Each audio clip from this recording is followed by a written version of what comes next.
Is still with us. Chris, who wins Game 5 tonight? I'm like Skip. I picked San Antonio in 6 before this series started. So I'm going to stick with the Spurs. But two things scare me about this series. Derek White, like you said, he's been strong.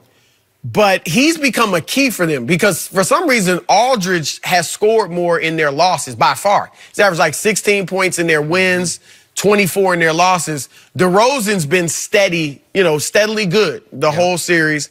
Derek White is a key. And the thing that scares me is, can he handle this stage? Like, it's different. You know this, Shannon. It's different playing with expectations. Yes. Before, right? Before, it's like anything I do is gravy. Nobody expects anything. That's true. You go 36 in Game 3, and then you go 8 in Game 4. So that scares me. Just remember this. This is effectively his rookie year in the NBA. Right. He barely played at the end of last year. He was in the G League. So go ahead. And he was like, nobody knew anything about him. No. So coming out of college. So and I need defense from him too. And he's a great defender. But I need him to slow down Jamal Murray.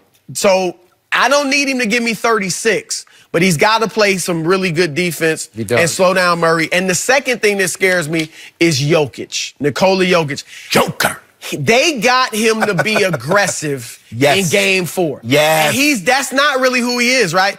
But he took 22 shots, scored 29 points. Stroking 3. Right. Like, there were only 6 times in the regular season where he shot more than 22 times a game. Yep. If he comes out looking to score before looking to pass like he usually does, that's scary to me as well. So I say it with hesitation. I'm going to stick with the Spurs because of my pick, but I feel a lot better if they had gone up 3-1. I ain't hesitating. I'm not hesitating. Yeah, you were I got for a long time. I got the nuggets. Yeah, boy. You've jumped on that bandwagon again. But Jamal Murray is the key. I mean, you look at the 2 wins, he's averaging 24 points a game in the 2 wins. The 2 losses, he's 11 and a half. You look at the game that they lost, Joker took 9 shots.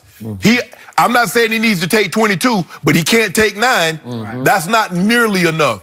But I still say the key to this series turned around when they inserted Torrey Craig. Yeah, again, Torrey Craig, and they took Will Barton. Because Will Barton, he must have been on that Barton's, because he was some sauce the first 3 games, Skip Bayless, and you know it.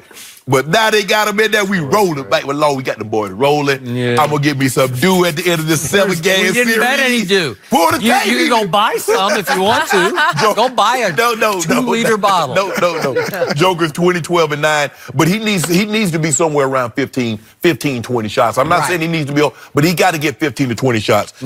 I like it. I like my pick tonight. Yeah. What a case of put it I thought you amended your pick to Spurs in 7. No.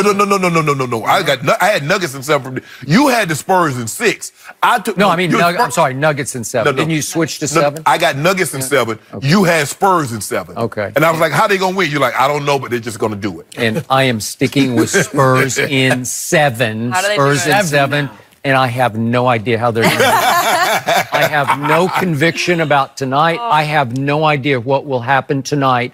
I just know my team's going to win this in 7 games. And if you made me bet due on it tonight, which I will not, I would take Denver. They're a 5.5-point favorite at home where they had the best home record in all of the NBA. I give you 5. I give them 5 points. You know what, Skip? I give you 6 because it's you. 10? I give you 6 points. 10. No. The Vegas said 5. I'll give you 6. I give you 1 more than Vegas. Okay, let me finish my spiel and then I'll think about that. I will remind you, my team won Game 1, and I will remind you in Game 2, my team twice had a 19-point lead that it blew, but 2 19-point leads. So they feel pretty confident there, pretty comfortable. Right. And Derek White, I don't know if this is a plus or a minus. He's from Colorado and played his last year at the University of Colorado right down the turnpike. So, again, he's going to have a lot of family and friends there, as he always does. And I think he'll play much better. This team goes as he goes now. And I know I'm just heaping pressure on this kid, but it's true. Good. It goes as he goes, as its point guard, defender. Just as an igniter. He saved him on the first 19-point lead when it looked like Denver was eating into that. He just stopped the bleeding, but he couldn't stop the bleeding in the second one. And then we know what happened in Game 3. He just took it over from start to finish.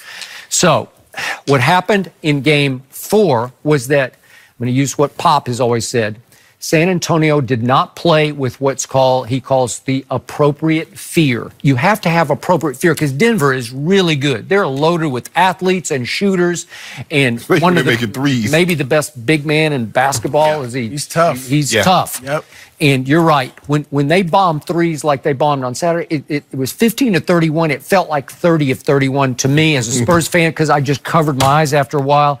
That they made everything they looked at, and they're not a great three-point shooting team in the regular season. They finished 17th, and in makes they were 18th. So it's not like they were shooting the lights out all year. Right. They shot the lights out in Game 4. Right. As the great George Gervin, the Iceman, once said once upon a time, sometimes it be that way. And sometimes it just is. You know, you can't explain. It just, that's what happened. Right. And it's life. Sometimes things happen in life. We just say, next. Right. I don't know. I don't know. It just happened. Now let's go to the next game.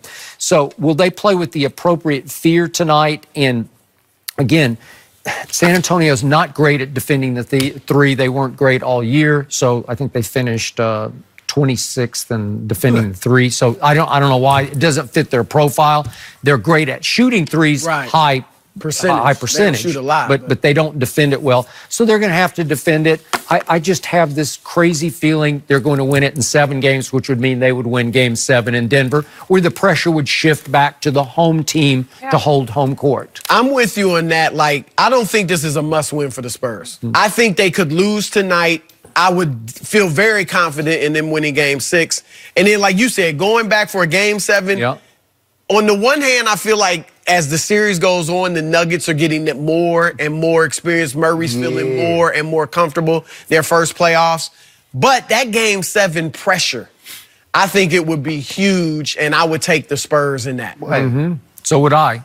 We'll see what Shannon would do on Game 7. Oh, yeah, absolutely. Oh, okay. We got to do 6 points. No. We got to do on Game 5. You know what? I got this queasy feeling because I'm with Chris. It wouldn't shock me if they got blown out tonight. Oh, they getting blown out. Do you remember what happened on April 3rd, which wasn't that long ago? April 3rd? 8? 8 points. Keep going up. No, 8 points. Do you remember what happened on April 3rd? Greg Popovich got tossed. This was just this month, April 3rd, into the regular season. He got tossed in 1 minute and 3 seconds from the opening tip, and the Spurs lost that game by 28. And then they went right back in there for Game 1 within a couple, 10 days or so, and you know the rest of the story. So this team, these two teams kind of go back and forth.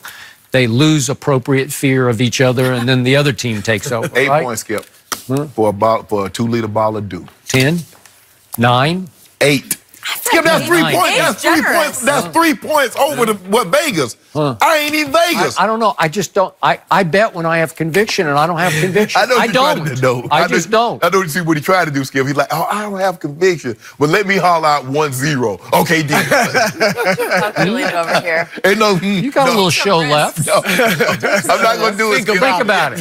Think about it. How badly do you want that 2-liter bottle? No. I get it in Game 7. I get it in Game 7. Yeah? We're gonna put 2 on Game 7. So you're and Chris admitting, gets some too. You're admitting it will go 7, right? Chris and I got breakfast. Oh, we can do that. We can do that for sure. Well, yeah, I'm gonna get me about 12 pancakes, pound of bacon. Really? Yeah. Serving spoon. We'll get you there. Somehow I don't see you eating 12 pancakes. You're too healthy. Like 3. 3. Splurge on And I want I'll these be pancakes to surprised. cost $4 a pancake. Where are you going to go? To your favorite place in Inglewood? I'll take him to Inglewood. Yeah. Okay. He ain't been in the hood. I hadn't been there yet. No. They waiting on- think he's scared. I told him, nah, he they ain't waiting scared. on me to come. He ain't scared. Come on. Oh, no, I'll they get him know I down ain't here. scared. He lives in the Bel Air. Yeah, I know, Bel Air. right? Hey, they call me Moved on they up. call me I'm a friend free. You know what I'm saying? Straight out of Bel Air. Straight out of They Bel was Air. moving to Bel Air. That's good. Way to go. Chris, thank you for joining us always. One former NBA player said number 2 in Toronto reminds him of a former number 23 in Chicago. No, you didn't We know like that that, guy. Tell